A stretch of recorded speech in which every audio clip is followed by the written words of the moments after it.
사도신경 하신 함께 얘기합니다. 나는 전능하신 아버지 하나님 천지의 창조주를 믿습니다. 나는 유일하신 아들 우리 주 예수 그리스도를 믿습니다.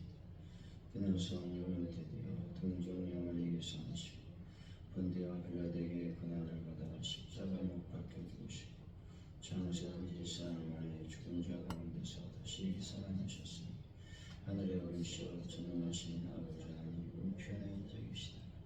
거기로부터 살아있는 자와 죽은 자를 심판하러 오십니다. 나는 성령을 믿으며 거룩한 공의와 성도의 교정, 죄를 용서받는 것과 몸의 부활과 영생을 믿습니다. 아멘. 찬송가 449장.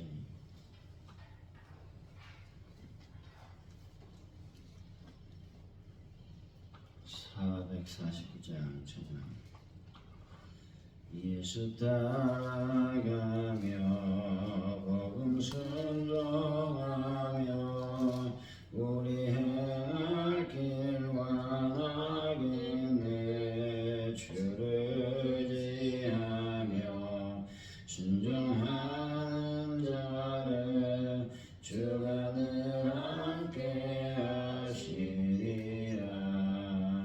의지하고 순종하는 길을 예수 안에 즐겁고 복된 길이로다.